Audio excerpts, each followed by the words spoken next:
الحمد لله رب العالمين والعاقبة للمتقين ولا عدوان إلا على الظالمين وأشهد أن لا إله إلا الله وحده لا شريك له ولي الصالحين وأشهد أن محمدا عبده ورسوله وصفيه من خلقه وخليله سيد الأولين والآخرين اللهم صل عليه وعلى آله وصحبه ومن اتبعهم بإحسان إلى يوم الدين أما بعد.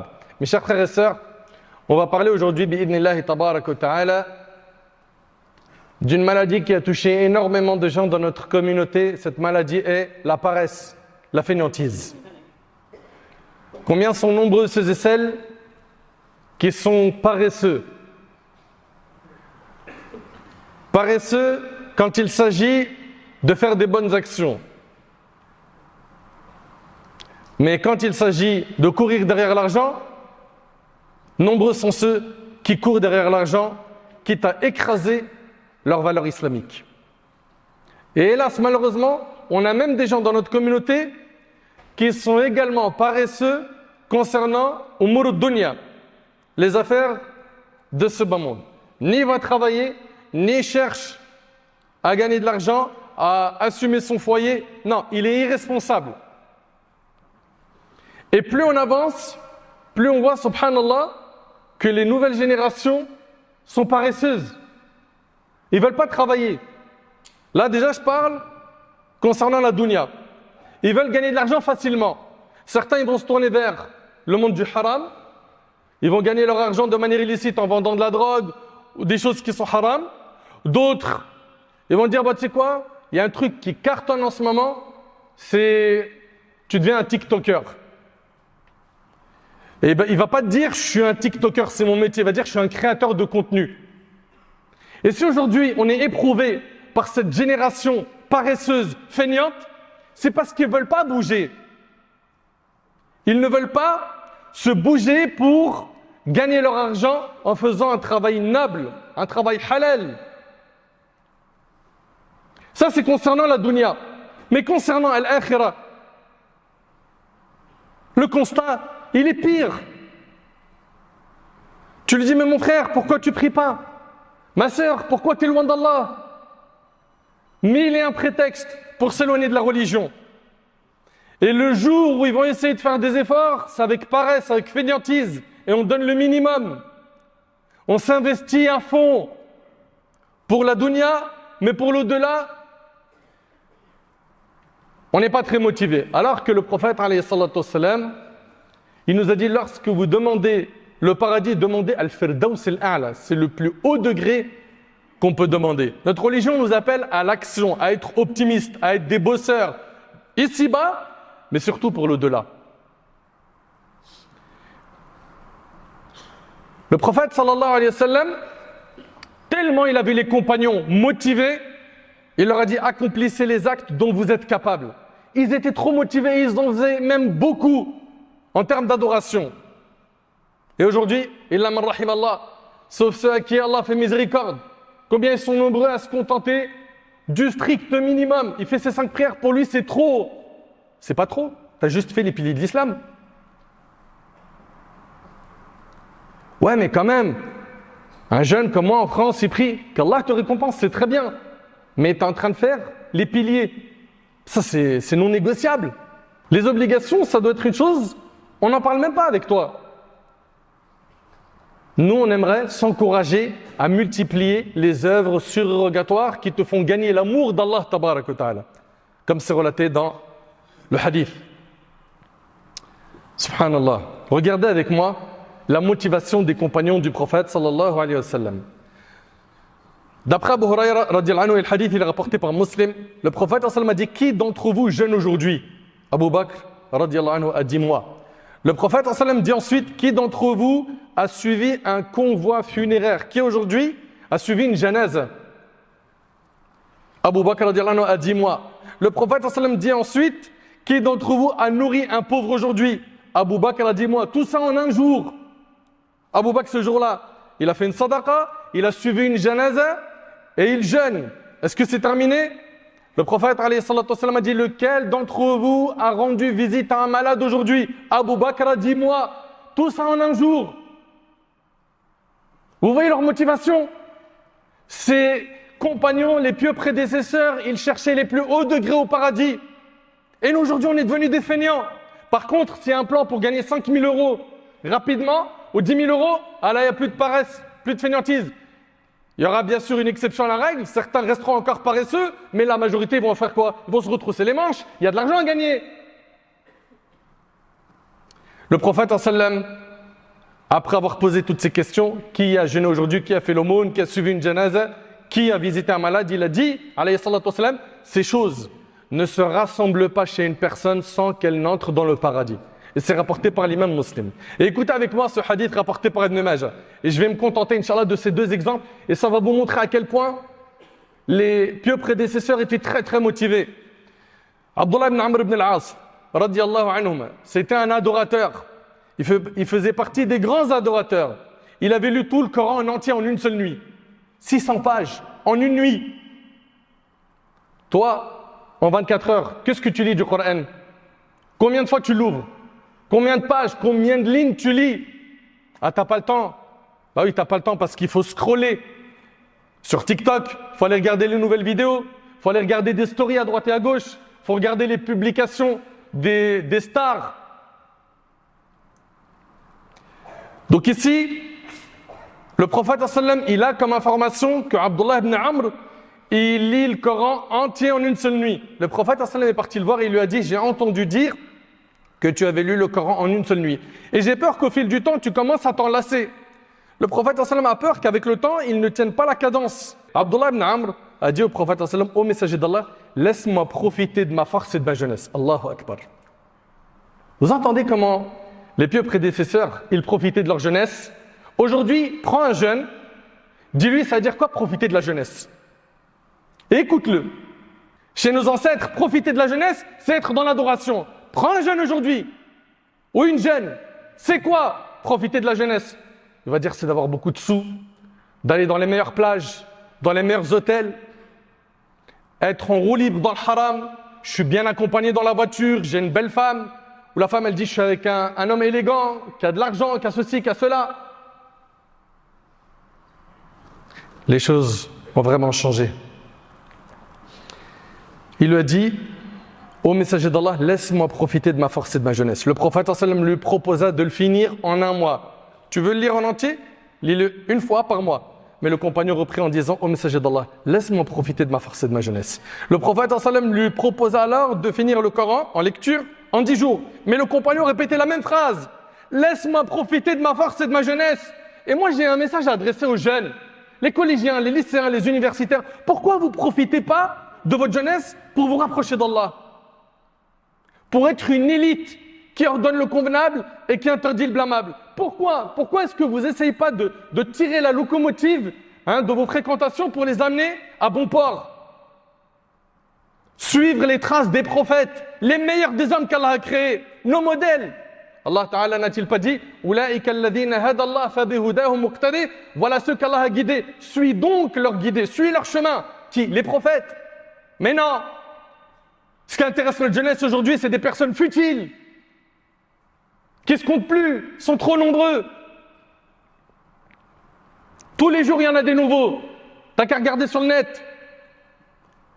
Subhanallah, il lui a dit, ô messager d'Allah, laisse-moi profiter de ma force et de ma jeunesse. Le prophète sallam lui proposa alors de finir le Coran en 7 jours. Mais Abdullah ibn Amr a répété la même phrase.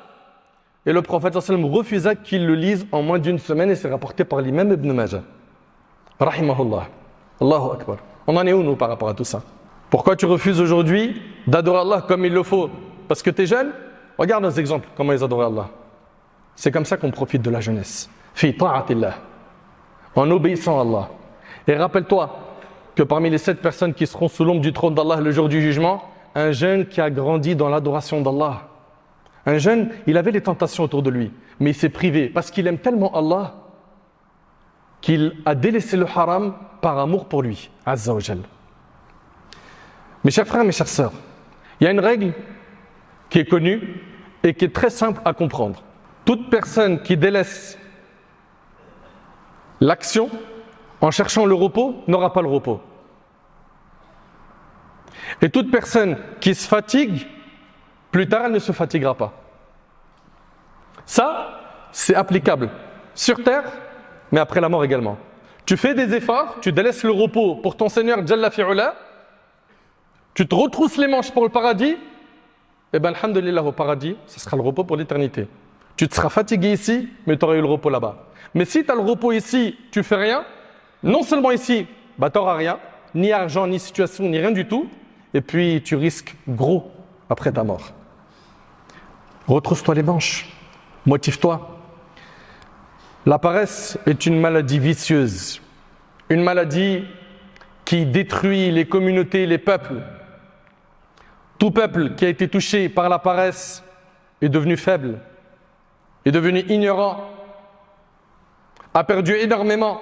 Luqman, le sage, il a donné le conseil suivant à son fils. Il a dit « Oh mon fils, prends garde à la paresse et à la lassitude, car si tu deviens paresseux, tu négligeras les droits des gens. » C'est une réalité. Et si tu fais preuve de lassitude, tu seras incapable de patienter pour obtenir tes droits. Et notre bien-aimé Muhammad, sallallahu alayhi wa sallam, dans ses invocations, il demandait à Allah tabaraka wa ta'ala de le protéger contre l'incapacité et la paresse. Il disait alayhi salatu wa sallam, Allahumma inni a'udhu bika min al-ajzi wal-kasal. Oh Allah, je me réfugie auprès de toi contre l'incapacité, la paresse. T'imagines, le prophète sallallahu alayhi wa sallam, il demande à Allah de le protéger contre la paresse. Et toi, t'aimes la paresse? T'aimes l'inaction? T'aimes la fainéantise? Vous savez, la paresse cause énormément de dégâts. Le plus grand dégât de la paresse, c'est de s'éloigner des bonnes actions. Tu fais plus de bonnes actions. Le paresseux perd beaucoup et il tombe souvent dans le péché parce qu'il ne se prend pas en main sérieusement. Celui qui est paresseux, il est mal vu. Il est mal vu. La paresse, mes chers frères et sœurs, fait partie des signes des hypocrites. Allah Ta'ala, il dit dans une partie d'un verset et qui ne se rendent à la prière qu'avec paresse. Ça, c'est les hypocrites. Et notre bien-aimé alayhi salatu wassalam, dans le hadith rapporté par Muslim, il a dit: le croyant fort est meilleur et plus aimé d'Allah que le croyant faible. Et en chacun d'eux, il y a du bien. Et c'est rapporté par Muslim. Garde en tête qu'Allah subhanahu wa ta'ala, ici, il aime le croyant fort plus que le croyant faible. Mes chers frères, mes chères sœurs, qu'est-ce qui a fait aujourd'hui que les gens sont devenus paresseux? Premièrement, le fait de faire des péchés. Ibn Abbas radiyallahu anhuma a dit: le péché affaiblit le corps. Le péché affaiblit le corps. Deuxièmement, le fait de délaisser les prières, surtout la prière de subh. Surtout la prière de subh. 3, le fait d'évoquer Allah que très peu. Tu mentionnes rarement le nom d'Allah. Tu ne fais pas de dhikr. Tu ne lis pas le Coran. Allah tabarak wa ta'ala, il dit: Innal munafiqina yukhadi'un Allah wa huwa khadi'uhum. Wa idha qamu ila as-salati qamu kusala yura'una an-nas wa la yadhkuruna Allah illa qalila. Les hypocrites cherchent à tromper Allah, mais c'est Allah qui les trompe. Lorsqu'ils se lèvent pour la prière, c'est avec paresse et ostentation, et ils n'évoquent Allah que très peu. Subhanallah. Également, parmi les choses qui rendent la personne paresseuse, il y a le fait de manger beaucoup. Luqman, il a dit à son fils: Ya bunay, idha imtala'at al-ma'ida, namat al-fikra. Il lui a dit: oh mon fils, lorsque le ventre est rempli, la pensée s'affaiblit. La sagesse, elle diminue, elle s'éteint. Et les membres deviennent inactifs concernant les adorations. Et ils ont dit également: toute personne qui mange beaucoup, boit beaucoup. Et toute personne qui boit beaucoup, dort beaucoup. Et quand tu dors beaucoup, tu n'es pas productif. Tu n'es pas productif. Parmi également les choses qui rendent les gens paresseux, ça y est à quoi? Il y a le fait de veiller longtemps sans raison valable. Pourquoi est-ce que tu dors à 2h du matin? Alors certains, ils bossent de nuit. Ils rentrent chez lui, il est 1h du matin, il dort à 2h, ça peut se comprendre. Il va rentrer, il va se doucher, etc. Ça se comprend, très bien. Mais tu as fini le boulot à 18h, à 20h, et tu dors tous les jours à 2h, 3h du matin. Résultat, le lendemain, tu te réveilles très mal. Au boulot, tu es paresseux, tu n'es pas exemplaire, alors que le musulman, il doit être exemplaire et irréprochable dans son travail. Et puis si c'est un jour de repos, tu fais que de dormir. Tu te lèves, tu redors, c'est quoi ça? Combien ils sont nombreux, combien elles sont nombreuses à passer leur journée à dormir? Ils font que ça. Et tes devoirs, tes obligations. Mais t'es où? En fait, parce que j'ai dormi tard. Pour quelle raison? Parce que je regardais des lives sur les réseaux sociaux, je regardais des films, je regardais des tweets, l'actu, la politique, etc. Allah tabarak wa ta'ala, il a fait en sorte que la nuit est faite pour le repos. Allah ta'ala, il dit Faliqul isbah wa ja'ala al-layla sakana. C'est lui qui fend le ciel à l'aube, qui fait de la nuit un temps de repos. La nuit, c'est pour se reposer. Et vous savez très bien qu'il y a des sommeils qui sont réparateurs et d'autres non. Tu dors à 2h du matin, 3h du matin. Ce n'est pas un sommeil réparateur. Également, parmi les grands dangers du fait de veiller sans raison valable, il y a le risque de ne pas se réveiller pour subh. Toi qui passes ton temps à dormir toute la journée, tu négliges énormément de droits, de devoirs, parce que tu fais que de dormir. Alors que tu t'organises, tu te réveilles tôt, en dormant tôt, tu vas pouvoir faire beaucoup de choses dans ta journée. Le prophète sallallahu alayhi wa sallam a dit « Oh Allah, bénis le début des journées de ma communauté », c'est rapporté par Abu Daoud. Également, parmi les choses qui font en sorte que les gens sont paresseux, il y a le fait de penser qu'on a encore le temps devant nous et de procrastiner, remettre les bonnes actions à plus tard. Et aussi le fait d'avoir des amis paresseux. Le fait d'avoir des amis paresseux, ça déteint sur toi. Le prophète sallallahu alayhi wa sallam a dit Al-mar'u ala dini khalili falyanzur ahadukum man yukhalil. L'homme a la religion de son ami intime, que chacun d'entre vous fasse attention à qui il prend comme ami intime. Maintenant, concrètement, très rapidement, comment faire pour se soigner de cette maladie qui est al-kasal, la paresse, la fainéantise? 1. Diminue tes péchés. Diminue les péchés. Ibn Abbas radiyallahu anhu m'a dit la bonne action donne une force au corps. 2. Sois assidu à tes prières, surtout salat al-subh. 3. Multiplie le dhikr. Multiplie les formules d'évocation et le fait de demander pardon à Allah tabarak wa ta'ala. Cheikh al-Islam ibn Taymiyyah rahimahullah s'asseyait après la prière de l'aube jusqu'au lever du soleil. Il invoquait Allah et il disait « Ceci est ma provision matinale. Je m'en sers pour m'aider dans mes actions de la journée et si je la néglige, mes forces déclinent. » C'était son carburant de rester après subh et d'évoquer Allah jusqu'au lever du soleil. Il disait si je délaisse ça, eh ben, j'ai pas la force nécessaire pour ma journée. Subhanallah. Rappelle-toi que le prophète sallam a dit « Oh Allah, bénis le début des journées de ma communauté. » Dors tôt pour pouvoir te réveiller tôt. Et si dans la matinée, tu as envie de dormir, comme souvent, bats-toi avec ce sommeil et fais le nécessaire pour ne pas dormir. Bats-toi. Bien évidemment, dans la mesure du possible. Si tu as besoin dans la journée d'une sieste, fais-la. Mais bats-toi. Parce qu'il y a des gens, leur train de vie, c'est que dormir. Il faut que tu casses cette mauvaise habitude de tout le temps dormir. Et médite avec moi ce que dit Ibn al-Jawzi. Et il nous reste plus grand chose à vous dire. Écoutez bien. Ibn al-Jawzi, il dit « Le remède à la paresse réside dans la motivation et dans l'encouragement à l'effort, en craignant de manquer le but. » Il y a des gens, ils font tellement d'efforts sur terre que bi'idhnillah, ils vont avoir de grandes récompenses le jour du jugement. Pense à ces gens-là. Pense à ces gens-là et regarde ta situation. Jusqu'à quand tu vas rester inactif? Le remède à la paresse réside dans la motivation. Motive-toi, booste-toi. Et dans l'encouragement à l'effort en craignant de manquer le but ou d'être blâmé ou de vivre dans le regret. En effet, le regret du paresseux, lorsqu'il observe la récompense de celui qui travaille dur, est la plus grande des punitions. La plus grande punition que peut toucher le paresseux, c'est le fait de voir le résultat des gens qui ont bossé. Toi, tu n'as rien fait.